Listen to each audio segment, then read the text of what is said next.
right, guys, we're going to read our Tuesday read aloud for our book Wonder, and we're reading Summer's part of the story. And so I thought I would put the girl that plays Summer in the movie in our background today. So we're going to start with the chapter warning, this kid is rated R. I had warned Mom about August's face. I had described what he looked like. I did this because I know she's not always so good at faking her feelings, and August was coming over for the first time today. I even sent her a text at work to remind her about it, but I could tell from the expression on her face when she came home after work that I hadn't prepared her enough. She was shocked when she came through the door and saw his face for the first time. Hi, Mom, this is Augie. Can he stay for dinner? I asked quickly. It took a second for my question to even register. Hi, Augie, she said. Of course, sweetheart, if it's okay with Augie's mother. While Augie called his mother on his cell phone, I whispered to Mom, stop making that weirded out face. She had that look like when she's watching the news and some horrific event had happened. She nodded quickly like she hadn't realized she was making a face and was really nice and normal to Augie after that. After a while, Augie and I got tired of working on our projects and went to hang out in the living room. Augie was looking at the pictures on the mantel and saw a picture of me and Daddy. Is that your dad? He said. Yeah. I didn't know you were, what's the word? Biracial. Right, that's the word, Augie said. Yeah. He looked at the picture again. Are your parents divorced? I've never seen him at drop-off or anything. Oh, no, I said. He was a platoon sergeant. He died a few years ago. Whoa, I didn't know that. Yeah, I nodded, handing him a picture of my dad in his uniform. Wow, look at all those medals. Yeah, he was pretty awesome.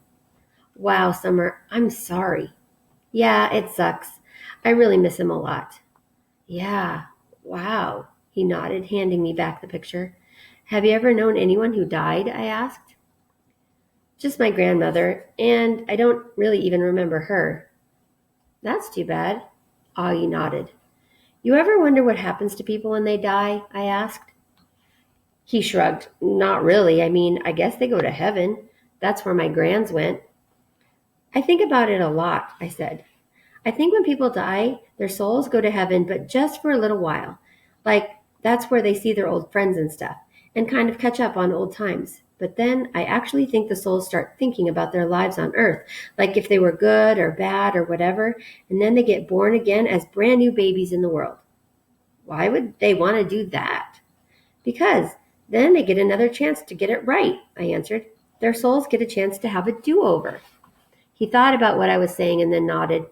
Kind of like when you get a makeup test, he said. Right. But they don't come back looking the same, he said. I mean, they look completely different when they come back, right? Oh, yeah, I answered. Your soul stays the same, but everything else is different. I like that, he answered. Your soul I really like that, Summer. That means in my next life, I won't be stuck with this face. He pointed to his face when he said that and batted his eyes, which made me laugh. I guess not, I shrugged. Hey, I might even be handsome, he said, smiling.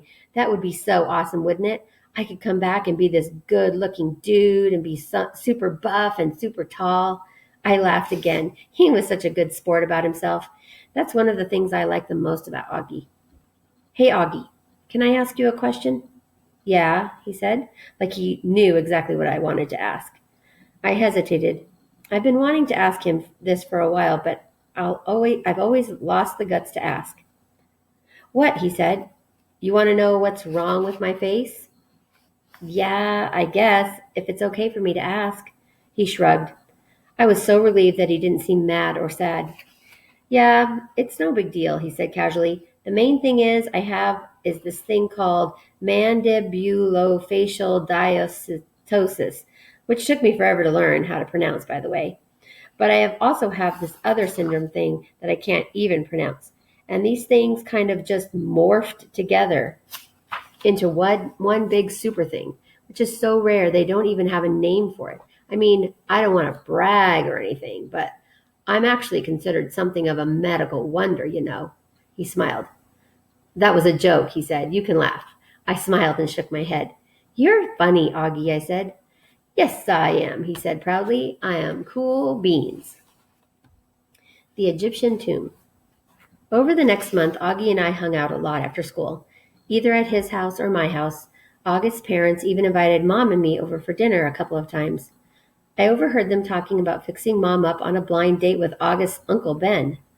On the day of the Egyptian Museum exhibit, we were all excited and kind of giddy. It had snowed the day before, not as much as it had snowed over the Thanksgiving break, but still, snow is snow. The gym was turned into a giant museum with everyone's Egyptian artifacts displayed on a table with a little caption card explaining what the thing was. Most of the artifacts were really great, but I have to say, I really think mine and August were the best. My sculpture of Anubis looked pretty real, and I had even used real gold paint on it. And August had made his step pyramid out of sugar cubes. It was 2 feet high and 2 feet long, and he had spray painted the cubes with this kind of fake sand paint or something. It looked so awesome. We all dressed up in Egyptian costumes. Some of the kids were Indiana Jones type archaeologists. Some of them dressed up like pharaohs. August and I dressed up like mummies.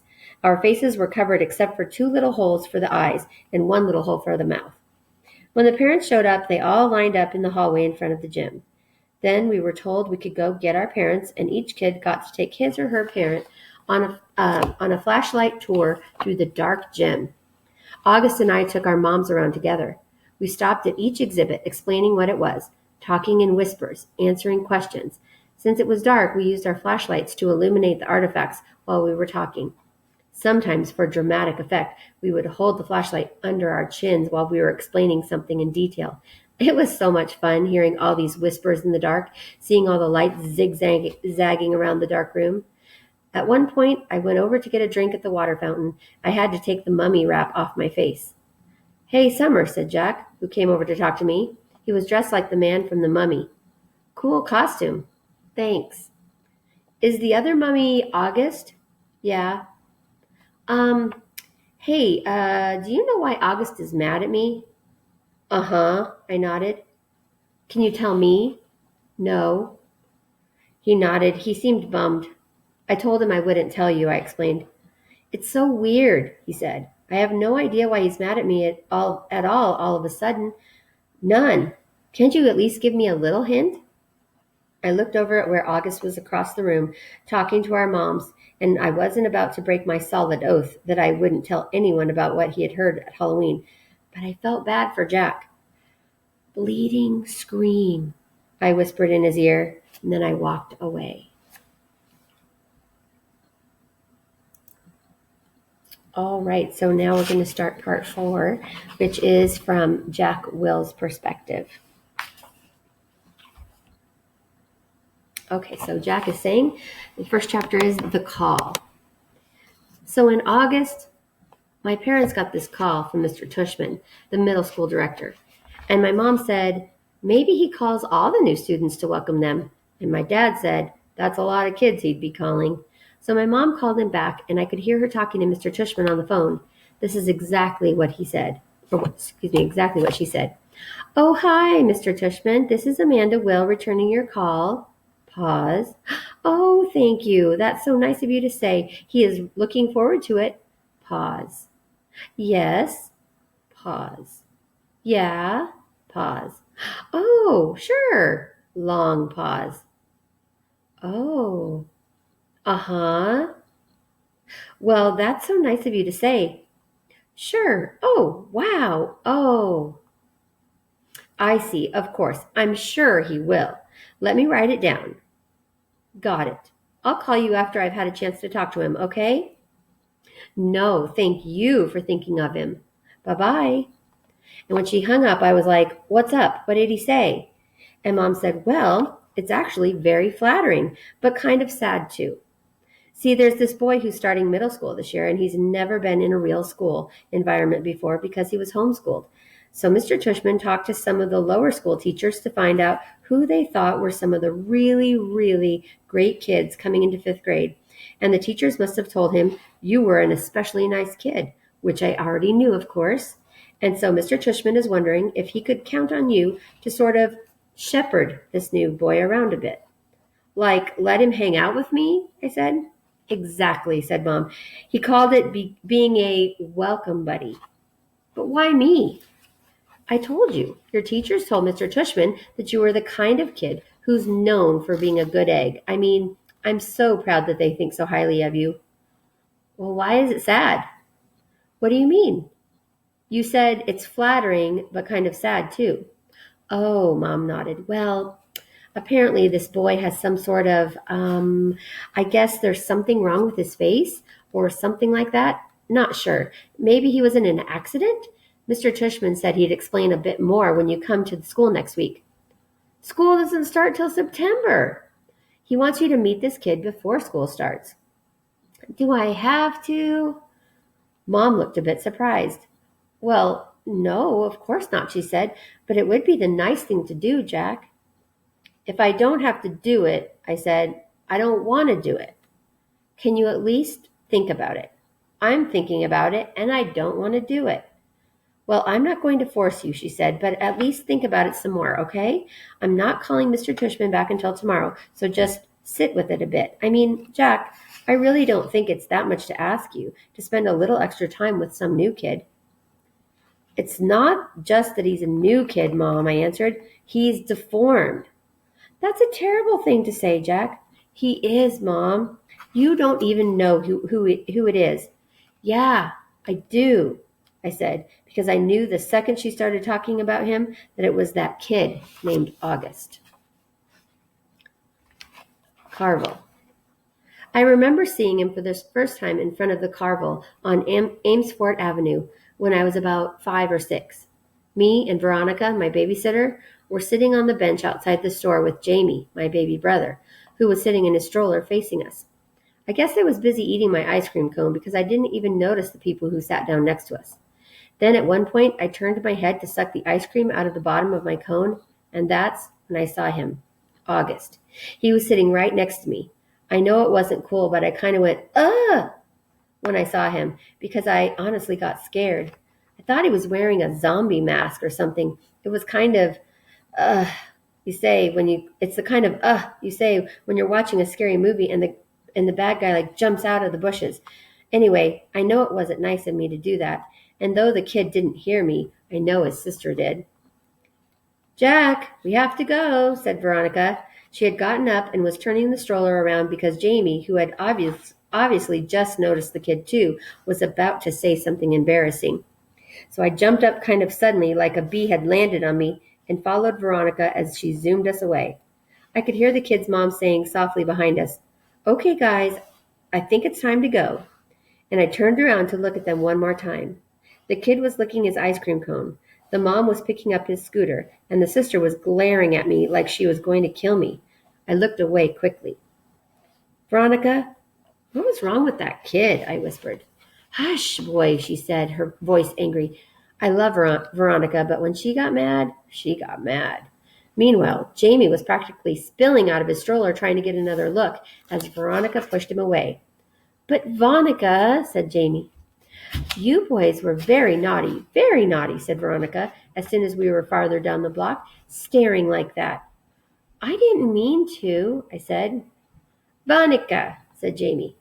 Us leaving like that? Veronica was muttering. Oh, Lord, that poor lady. I tell you, boys, every day we should be thanking the Lord for our blessings. You hear me? Veronica, what is it, Jamie? Is it Halloween? No, Jamie. Then why was that boy wearing a mask? Veronica didn't answer. Sometimes when she was mad about something, she would do that. He wasn't wearing a mask, I explained to Jamie. Hush, Jack, said Veronica. Why are you so mad, Veronica? I couldn't help asking. I thought this would make her angrier, but actually she shook her head. It was bad how we did that, she said. Just getting up like that, like we'd just seen the devil. I was scared for what Jamie was going to say, you know. I didn't want him to say anything that would hurt that little boy's feelings, but it was very bad, us leaving like that. The mama knew what was going on. But we didn't mean it, I answered. Jack, sometimes you don't have to mean to hurt someone. You understand? That was the first time I ever saw August in the neighborhood, at least that I remember. But I've seen him around ever since then, a couple of times in the playground, a few times in the park. He used to wear an astronaut helmet sometimes, but I always knew it was him underneath the helmet. All the kids in the neighborhood knew it was him. Everyone has seen August at some point or another. We all know his name, though he doesn't know ours. And whenever I see him, I try to remember what Veronica said. But it's hard. It's hard not to sneak a second look.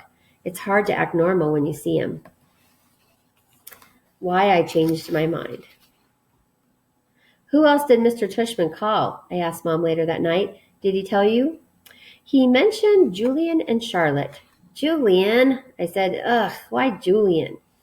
You used to be friends with Julian. Mom, that was like in kindergarten. Julian's the biggest phony there is, and he's trying so hard to be popular all the time. Well, said Mom, at least Julian agreed to help this kid out. Gotta give him credit for that. I didn't say anything because she was right. What about Charlotte? I asked. Is she doing it too? Yes, said Mom. Of course she is. Charlotte's such a goody two-shoes, I answered. Boy, Jack, said Mom, you seem to have a problem with everybody these days. It's just, I started. Mom, you have no idea what this kid looks like. I can imagine. No, you can't. You've never seen him. I have. It might not even be who you're thinking it is. Trust me, Mom, it is. And I'm telling you, it's really, really bad. He's deformed, Mom. His eyes are like down here. I pointed to my cheeks, and he has no ears, and his mouth is like... Jamie had walked into the kitchen to get a juice box from the fridge. Ask Jamie, I said. Right, Jamie? Remember that kid we saw in the park after school last year? The kid named August, the one with the face?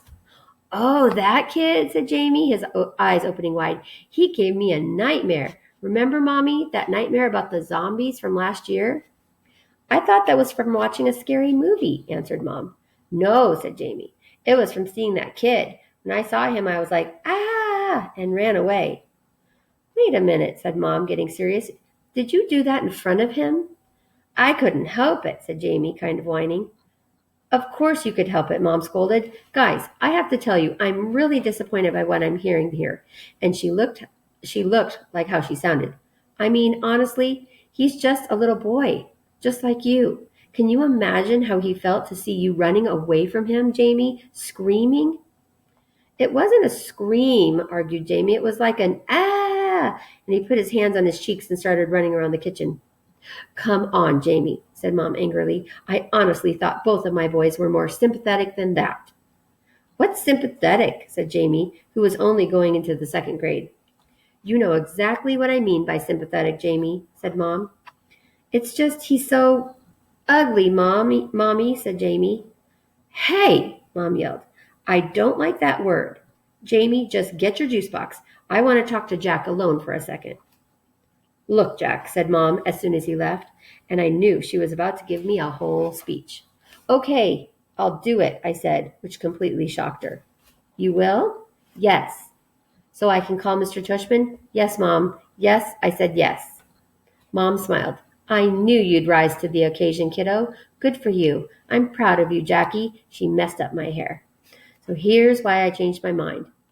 It wasn't so I wouldn't have to hear Mom giving me a whole lecture, and it wasn't to protect this August kid from Julian, who I knew would be a jerk about the whole thing. It was because when I heard Jamie talking about how he had run away from August, going, ah, I suddenly felt really bad. The thing is, there's always going to be kids like Julian who are jerks, but if little kid like Jamie, who's usually a nice enough kid, can be that mean, then a kid like August doesn't stand a chance in middle school. And this will be our last chapter today. 4 things. First of all, you do get used to his face. The first couple of times I was like, whoa, I'm never going to get used to this. And then after about a week, I was like, it's not so bad. Second of all, he's actually a really cool dude. I mean, he's pretty funny. Like the teacher will say something and August will whisper something funny to me that no one else hears and totally cracks me up. He's also just overall a nice kid. Like he's easy to hang out with and talk to and stuff. Third of all, he's really smart. I thought he'd be behind everyone because he hadn't gone to school before, but in most things, he's way ahead of me. I mean, maybe not as smart as Charlotte or Zamina, but he's up there. And unlike Charlotte or Zamina, he lets me cheat off of him if I really need to. though I've only needed to a couple of times. He also let me copy his homework once, though we both got in trouble for it after class. The two of you got the exact same answers wrong on yesterday's homework, said Mrs. Rubin, looking at both of us like she was waiting for an explanation. I didn't know what to say because the explanation would have been, oh, that's because I copied August's homework. But August lied to protect me. He was like, oh, that's because we did our homework together last night, which wasn't even true at all. Well, doing homework together is a good thing, said Mrs. Rubin, but you're supposed to still do it separately, okay? You could work side by side if you want, but you can't actually do your homework together, okay? Got it? After we left the classroom, I said, dude, thanks for doing that. And he was like, no problem. That was cool. Fourthly, now that I know him, I would say I actually do want to be friends with August. At first, I admit it, I was only friendly to him because Mr. Tushman asked me to be especially nice and all that. But now I would choose to hang out with him. He laughs at all my jokes, and I kind of feel like I can tell August anything, like he's a good friend. Like if all the guys in the 5th grade were lined up against the wall and I got to choose anyone I wanted to hang out with, I would choose August. All right, so we will continue Jack Will's chapter tomorrow, and I hope you're enjoying this reading. If you want to give me any comments back on this video, you can do that below, and I will see you in the morning.